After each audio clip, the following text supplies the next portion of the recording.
Okay, thank you, President Cohen. We kick off with a keynote from Amnon Shashua, co-founder of Mobileye, which you all no doubt know of, which today makes approximately 32 million cars drive more safely. Amnon, a professor of computer science at Hebrew University, who holds the Keith Sachs Chair, used his expertise in computer vision and machine learning to create Mobileye.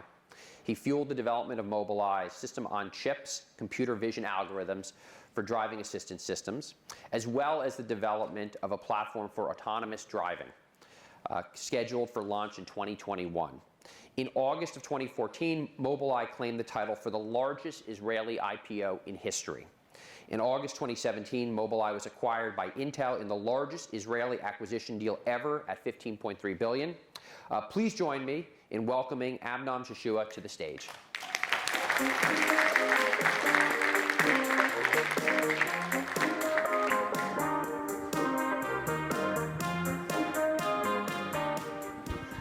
Thank you. Good morning, everyone. I'll talk today a bit about artificial intelligence from a unique perspective of both Mobileye, today an Intel company, and Orcam, both companies coming out of the Hebrew University. And the point I would like to make is imagine that if computers can perceive the world, just like we do with our eyes and brain, and also make decisions to achieve a long-term goal. So, for example, playing chess or playing a sophisticated game, you need to achieve a long-term goal, which is to win the game.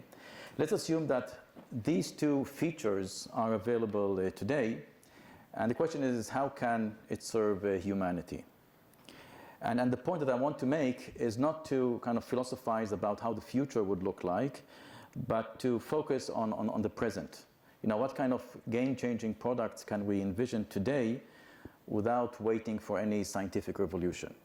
It's not that today artificial intelligence can match human perception or can match human decision-making, but artificial intelligence today can do very, very interesting things, and they can define some new game-changing products. Of course, one can think about scientific revolutions that will do even more, but I want to focus on the present. So present is today, 2-3 years from today, technological, incremental technological advancements, not scientific revolutions.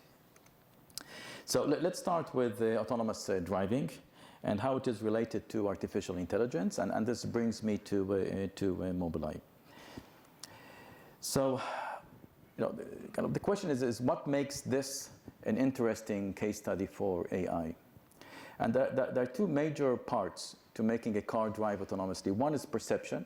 The car has cameras, radars, laser scanners, so a variety of sensors, has a powerful high-performance computing like a brain, a central brain, and it needs to first perceive the world, just like we humans do when we drive, know where the road users are located, what they're doing, stationary structures on the road like drivable paths, traffic lights, traffic signs, and so forth and so forth. So let's call all of that perception. Being able to perceive the world at high-level details sufficiently in order to drive. So that's one part of AI, being able to perceive the world. The second one is decision-making, actions. Once we understand the world around us, we need to make decisions. We want to change lane, we want to merge into traffic, we negotiate with other road users, with other drivers. We need to be careful with vulnerable road users like pedestrians and cyclists. So there's lots of decision-making going on when you want to drive autonomously. So here we have two pillars which define AI, perception and decision-making. This is why autonomous driving is a very, very interesting case study for AI. If we achieve this, the promise, there are a number of elements in this promise. One is an accident-free world. I put in parentheses almost because you can never guarantee no accidents, but we can bring this down to infinitesimally small levels. We're talking about a data revolution powered by the fact that we can envision every car as an intelligent agent. The car has sensors. The sensors perceive the world at great details. They can create insights of what they see, send the insights to the cloud, and we can then power smart cities, for example. We can revolutionize transportation, especially the ride-hailing business, the robotaxi. Today, ride-hailing is driven by humans, and they take about 80% of the economical value. If we replace the human with a machine and treat it as a capital expenditure, then we can not only provide 50% more discount on the existing ride-hailing business of today, but also match the cost per mile of car ownership, which then brings us to a big disruption. And then we can also revolutionize personal car ownership. If we can buy a car and have that car whenever we like to drive autonomously, we can drive home, we can drive to work, send the car back home. So we'll need fewer cars per household. That's also a revolution in terms of car ownership and utilization. So here you have, it's a combination of two very interesting things. One, it's a very, very interesting case study for AI. It has all the basic elements, all the basic pillars of what makes AI interesting. Second, there's a huge business market. There's a huge market here of disruptions, revolutions, both in transportation, in smart cities, which makes it very, very interesting. So the first two, you don't need autonomous driving. The driving assist technology, which today almost every new car on the road has a front-facing camera, perceiving the world in its field of view and preventing collisions. That camera can be perceived as a smart, as an intelligent agent. And the latter two, you need to remove the driver in order to make those happen. So just to remind everyone about the difficulty of what we're talking about, I'm going to show here a clip of my way to work, and we'll see how people struggle in order to merge into traffic. So this one is a simple case. The car merges to the right. The next one is kind of interesting.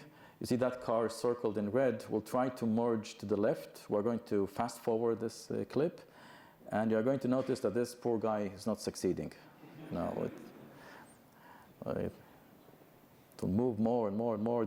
We're talking here about minutes, and does not succeed. So it's kind of difficult to negotiate in traffic. This long truck eventually will succeed merging to the left, but it will take literally minutes, many, many long minutes in order to struggle its way through. So we need a robotic car, we need an autonomous car to be able to handle these kinds of situations in order to become useful.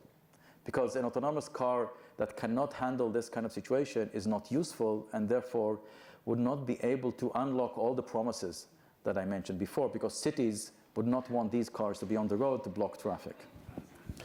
Okay, so there are two key issues that I want to spend a few minutes on to explain how we go and handle the difficulties in bringing an autonomous car on the road. So the first one is perception. I wouldn't say that we need to reach human-level perception, because this is not well defined, but we do need to reach human-level accuracies when you talk about probability of making an accident. So if you have a perceptual mistake that leads to an accident, we need, as suppliers, to show that this does not exceed human probability of failure. And later I'll show you how difficult this is. Second is about actions. So do we allow a lapse of judgment? Because humans all have lapse of judgments all the time. But do we allow a robotic agent to have a lapse of judgment? A lapse of judgment which leads to an accident? The answer here is definitely not. This is not a statistical issue. Society will not accept machines that have lapse of judgments and kill people because of that. Right? So you need to find a way in which you can guarantee that the machine operates in an envelope which is well understood, well defined, and will not cause accidents. And this also creates challenges. So I'll focus now on these two challenges. Let's start with the perception. When you talk about perception, now it's kind of obvious that this is a very, very difficult task. The world is rich with the details, and the question is whether AI of today can handle the very rich variety of perception. And the answer is yes, but there's an issue of accuracy. And in order to get a sense of what I mean by an issue of accuracy, let's do kind of a thought experiment. We know the human statistics, the probability of a fatality per 1 hour of driving with humans is about 1 to 1 million. Now, this includes driving under influence. This includes texting while driving. So if we remove that, because robotic agents would not drive under influence, if we remove that from the equation, we can safely say it's 10 times better. So we're talking about 10 to the power of -7, a probability for fatality per 1 hour of driving. So in order to reach those probabilities as a lower bound, we need to be better, but at least reach that probability. The mean time between failures should be 10 to the power of 7 hours of driving. So 10 million hours of driving. Now, to understand how difficult this is, let's go to driving assist. So driving assist is a very mature technology, has been around, has been evolving for the past decade. It contains the latest state-of-the-art technology, artificial intelligence, all what you can think of. And here, it is very, very critical that these systems do not make mistakes, especially do not create a false braking. You are driving leisurely and all of a sudden the car brakes. This is not something that is desirable. So the question is, if you look at the state-of-the-art systems today, what is their probability of a false detection? And that probability is tens of thousands of hours of driving, which is very, very impressive. It could be the life of a car, but still it's 3 orders of magnitude short of where we need to be in order to reach the lower bound of putting an autonomous car on the road. So here the idea is to create redundancies, is to create subsystems.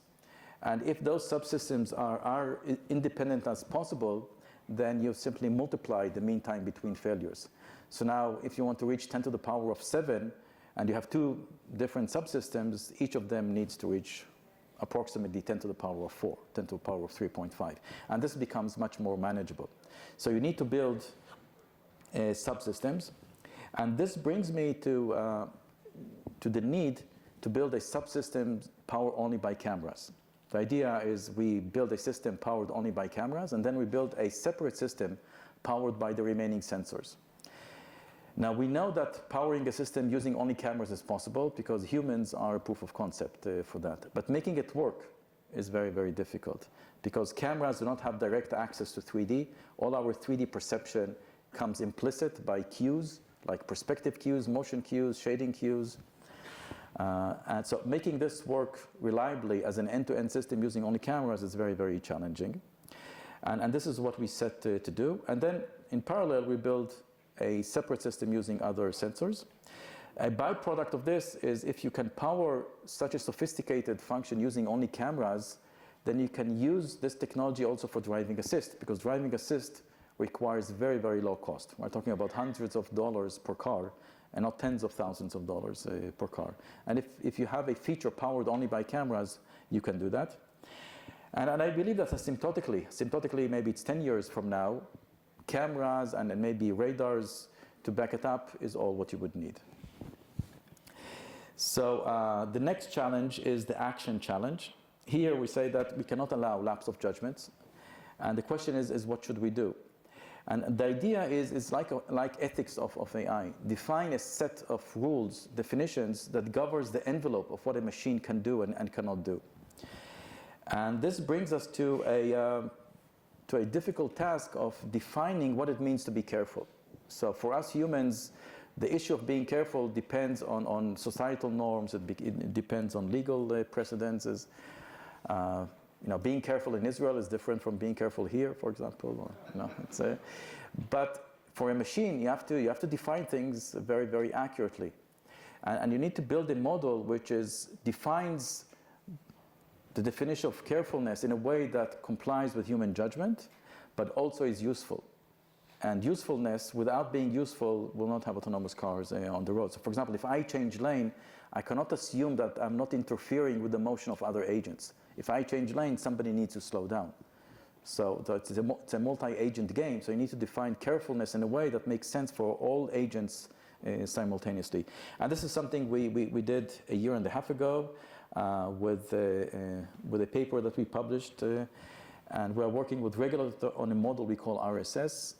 And we are working with regulatory bodies to standardize it. And the last point I'm making here is that there is a need for regulatory science. It's not only technological innovation that will make autonomous cars possible, it's also regulatory innovation. And this is something very, very critical, because without it, it's not possible to put an autonomous car in a commercial setting. Doing testing, pilot and so forth is fine. But if you want to power this commercially, you need to solve this problem. Let me show you a simple example of our car driving in Jerusalem. You'll see in a moment from the front view, you'll see a pedestrian, the driver coming out of the car. And then all other cars are now changing lane, including our autonomous car. And you can see how assertive and agile the maneuver is that allows the car to maneuver itself in congested traffic. Let me show you how these kinds of things look from above. There's here a car blocking traffic. Our car is the one here, the blue one, this one here. So while cars are changing lane in congested traffic, our agents also does this in quite an agile way. And in a moment, you'll see this from under the hood, from inside the car. This is on the right-hand side. You see the top view. This is the robotic agent. Red means that you give way. Green, you take way, and it plots its path while trying to negotiate its way in a very, very agile manner, given the fact that it has all this theory of how to be careful. Next point I want to make is the intelligent agent part.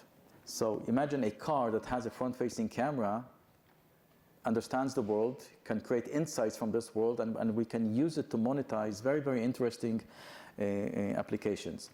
So the idea is that cars with a front-facing camera, just to give you an idea of the volume, the sheer volume of this, in 2018 we shipped 13 million chips, so 13 million new cars on the road with our technology. Over life, it's more than 40 million. So this is really high volume. So imagine that cars with a front-facing camera collect insights from what they see. They don't send the raw images because of bandwidth limitations, but they send insights like landmarks, lanes, and so forth to the cloud. And in the cloud, we piece things together and we build assets. One of those assets are high-definition maps to power autonomous driving, but other assets are things that we observe happening on the road. For example, there is drainage. There is a manhole that is not covered. There are jaywalks, people who are walking who are not supposed to cross the street. We can send all these insights to city municipality in order to create maintenance, predictive maintenance, and an asset management to power smart cities. We use this, for example, this technology to build high-definition maps, and recently we mapped 25,000 kilometers of Japan in a press of a button, just by having vehicles from Nissan send data to the cloud using our technology. Here is an example of 150 cars in New York. These are ride-hailing vehicles with our technology, providing information about stop signs. So within days, all stop signs in New York City have been mapped as an example of an asset that you can know where it is.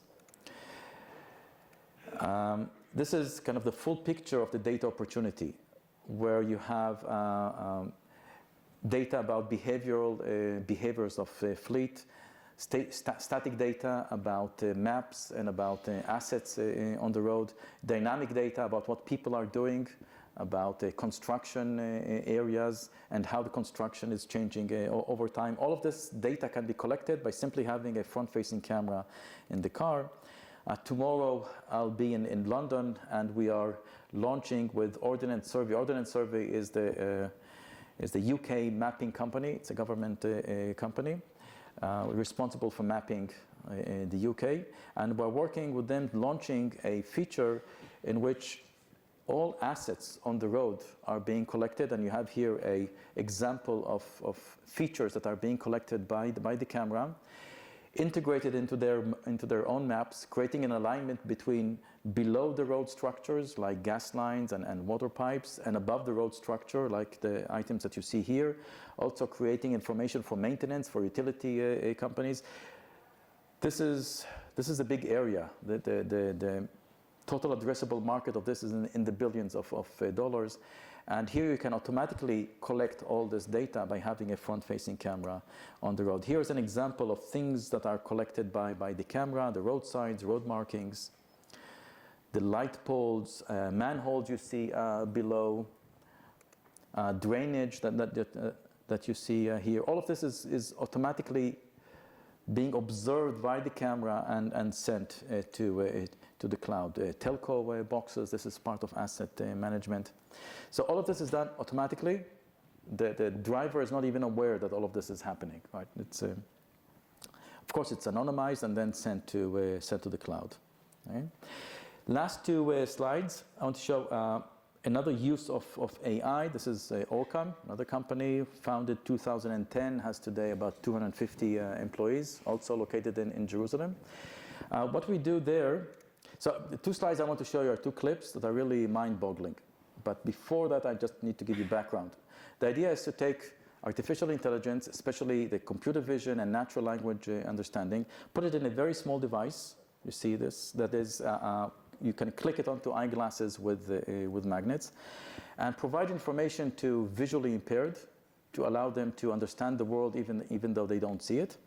And also, we're now moving to hearing disabled, and I'll show you how these two are connected. So with the visually impaired, the idea, before I show you this clip, the idea is that this device can recognize faces, can recognize text, wherever text is, and read it, can recognize hand gestures like pointing a finger and other hand gestures that direct the system what to do and what to look for, has a vocabulary of thousands of objects that it can recognize.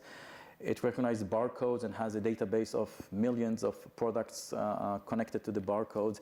It recognizes money notes. It knows about structures like staircases. It will tell the user where the staircases are. It knows about openings like windows and doors. It will tell the user where the door is, where the window.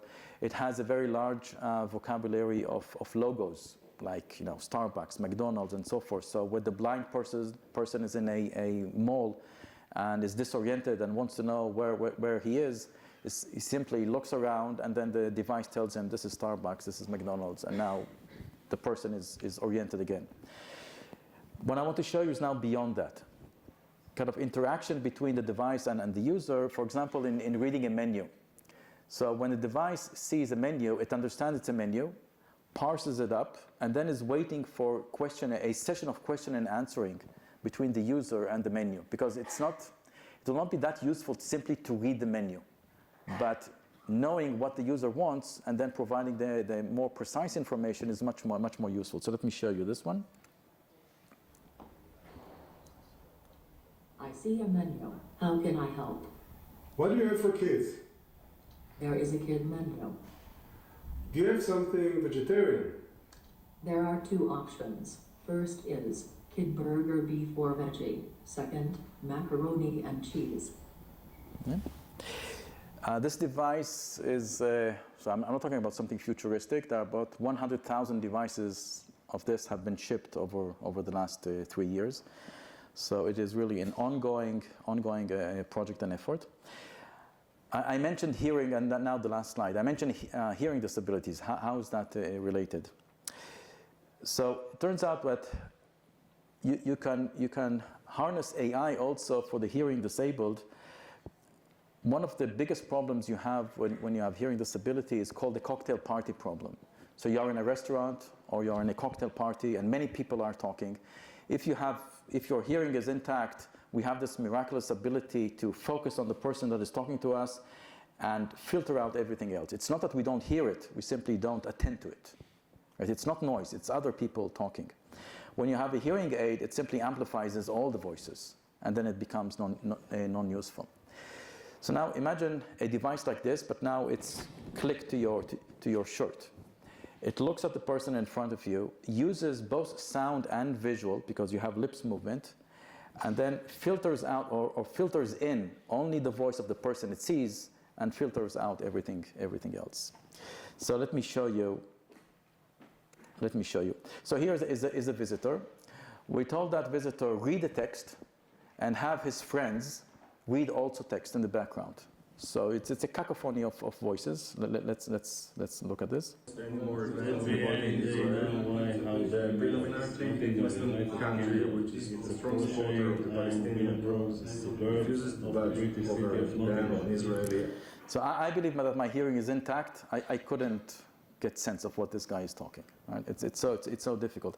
Now, what we do is the camera focuses on the face, focuses on the lips, and now it's an AI program that takes the original sound, takes the video, and look what it does. Any more events involving Israel?